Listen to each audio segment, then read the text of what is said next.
Good evening. A major update tonight in the case of missing 4-year-old Gus Lamont. We begin with exclusive new details about the night 4-year-old Gus Lamont vanished on his family's Outback property. Pay attention to the young boy seen running across the dusty sandhill at the remote homestead. It is late afternoon, the sun already dipping. Shadows long across the Outback landscape. The boy is 4-year-old Gus Lamont. He's outside playing. At his grandmother's call, he should come straight in. But that call will go unanswered. This will be the very last time he is seen. It is Saturday, September 27, 2025. About 5 p.m. on a sheep station called Outback Station, roughly 43 kilometers south of the small township of Unsolved in the mid-north of South Australia. The boy's name is Augustus Gus Lamont. He has curly blonde hair, bright eyes, and a cheerful smile. He's wearing a cobalt blue t-shirt featuring the Minions, a grey sun hat, light grey long pants and boots. That evening, while his grandmother turns her attention inside, Gus vanishes. No scream, no run of footprints, no hat dropped on the ground, nothing but silence and open bush stretching outward. A massive search will begin. Drones, helicopters, Aboriginal trackers. The Australian Defence Force deployed on the ground, but even they will find nothing. What was meant to be playtime turned into one of the most baffling missing child cases in Australian outback history. What happened to Gus? Was he simply lost in the scrub and desert? Or is something far more sinister hidden beneath the scorched earth and red dust? With only a single footprint discovered, one boot print, and no other trace of him, investigators are left with questions that chill to the bone today. We will dive into the facts of the case, the setting, the timeline, the search, the clues and lack thereof, and ask, how does a 4-year-old disappear from the wide-open outback? Stay with me as we uncover the disappearance of Gus Lamont. Augustus Gus Lamont was not just any 4-year-old. He was the youngest member of a small, tight-knit family living on Outback Station, a sheep and cattle property in the harsh mid-north of South Australia. The station itself is isolated, surrounded by flat, red dirt plains, punctuated by low scrub and sparse waterholes. For residents like the Lamonts, life is shaped by the land, long hours, vast distances, and the constant vigilance required to maintain the property and livestock. Gus was known as a bright, adventurous, and curious child. His grandparents, who lived with him on the station, often described him as full of life, a little explorer always asking questions about the world around him. Even in a home without neighbors close by, Gus found wonder in the simplest things, collecting rocks, chasing chickens, or following the dogs across the paddocks. Life on Outback Station, however, was not without risk. The Australian outback is beautiful but unforgiving. Scorching heat, sudden storms, hidden waterholes, and thorny scrub. Children playing unattended in such an environment are vulnerable, even under the watchful eyes of loving family members. Gus's parents had grown up in this lifestyle themselves and were deeply aware of the dangers, but they also valued independence for their child, encouraging curiosity and exploration in the safety of their homestead. The family describes Gus as the kind of child who could entertain himself for hours, but also one who was curious enough to wonder. On that fateful afternoon of 27 September, he had been playing near the homestead while his grandmother attended to chores inside. It was a normal day, filled with the ordinary routines of rural life, when something went horribly wrong. In these remote locations, children often roam farther than expected, and accidents are sadly not uncommon. Yet, the circumstances surrounding Gus's disappearance immediately suggested this was no ordinary wandering incident. The boy's backpack, hat, and belongings were left behind. His toys, the items he typically carried with him, were untouched. There was no trail of footprints leading from the homestead to the surrounding scrub, only a single boot print discovered later by searchers.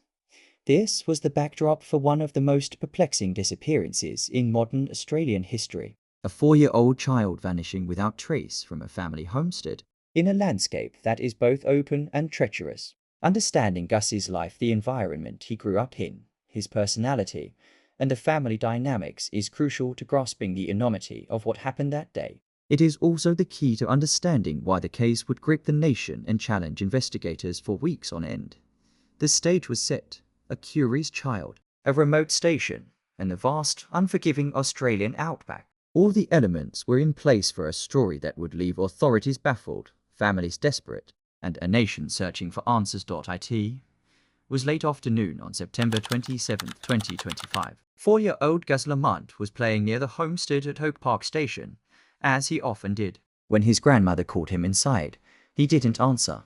Minutes turned to an hour, and panic set in. The boy had vanished.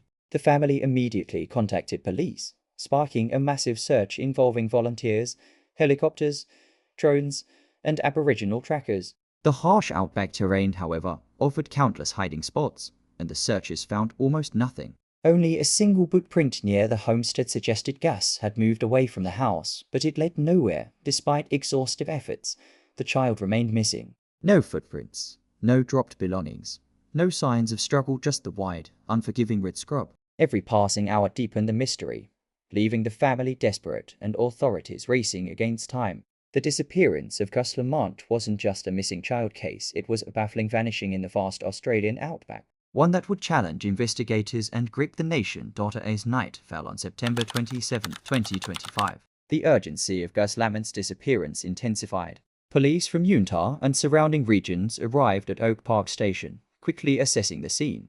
The homestead was methodically searched for any signs of forced entry, struggle, or accidental injury. But investigators found nothing: no overturned furniture, no signs that anyone had been inside the house, no clues beyond the lone boot print discovered earlier. The first hours of any missing child case are critical, and in the Australian outback, time is especially precious. The authorities quickly expanded the search radius, mobilizing volunteers, local fire services, and specialized search teams. Helicopters and drones combed the flat, scrubby terrain from above, while Aboriginal trackers used their knowledge of the land to follow any potential footprints or signs of disturbance. Investigators also examined the landscape for environmental hazards. The outback is deceptively dangerous. Hidden depressions, sudden waterholes, and thorny scrub could easily trap or injure a small child. Every creek, dry riverbed, and patch of bush within kilometers of the homestead was inspected. Despite these efforts, search teams came up empty. There was no trail to follow, no clues to indicate which direction Gus had gone or if he had been taken. Police interviewed family members and neighbors. Gus was described as curious, adventurous, and capable of wandering off, but his family insisted he wouldn't leave the property alone without calling out.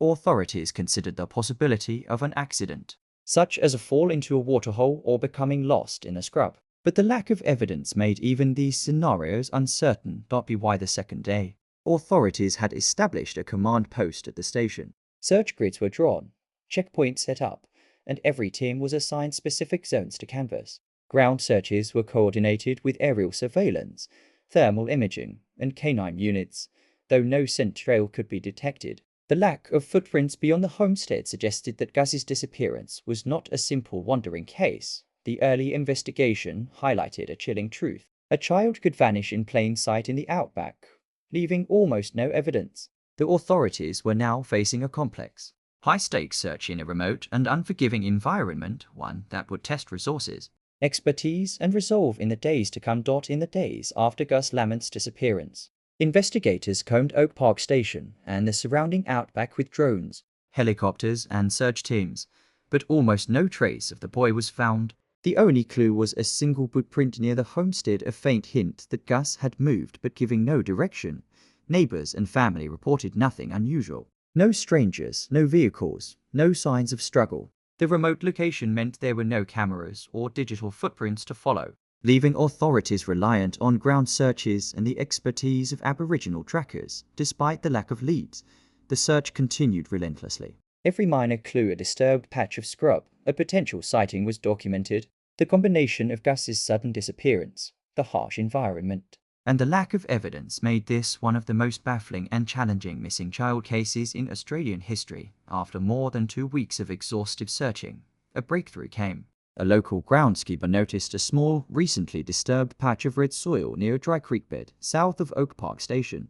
Though no direct trace of Gus Lamont was found, the discovery indicated that someone or something had moved through the area recently. Police and trackers focused their search on this zone, examining every inch of the scrub, gullies, and sandhills. Canine units scoured the terrain, and investigators analyzed all nearby activity for potential leads. The discovery did not resolve the mystery, but it provided a critical turning point, a defined search area and tangible evidence that the case could still be solved. The breakthrough transformed the investigation from a desperate, wide-ranging search into a focused effort, giving investigators and the family a glimmer of hope amid the uncertainty of the vast outback.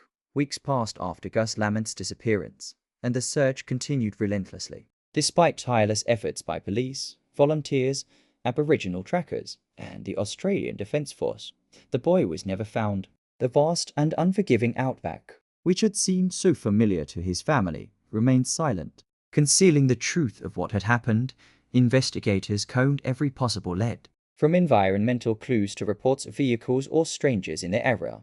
Yet the mystery deepened. The single footprint near the homestead remained the only confirmed trace of Gus. Experts emphasized that in remote regions like Oak Park Station, children could vanish quickly, and the harsh conditions of the outback's scorching heat, scrub, wildlife made survival nearly impossible without immediate assistance. The disappearance of Gus Lamont captured national attention. Media outlets covered every aspect of the case, while communities across South Australia and beyond followed the search and shared in the family's anguish. The case sparked discussions about safety in remote areas, search and rescue strategies, and the vulnerabilities of children in isolated regions. For Gus's family, the outcome was devastating. Life on Oak Park Station would never be the same. The uncertainty, the questions without answers, and the absence of closure left a profound emotional impact that continues to affect them to this day. Investigators, too, were left with the haunting reminder that even with modern technology, expertise, and tireless effort,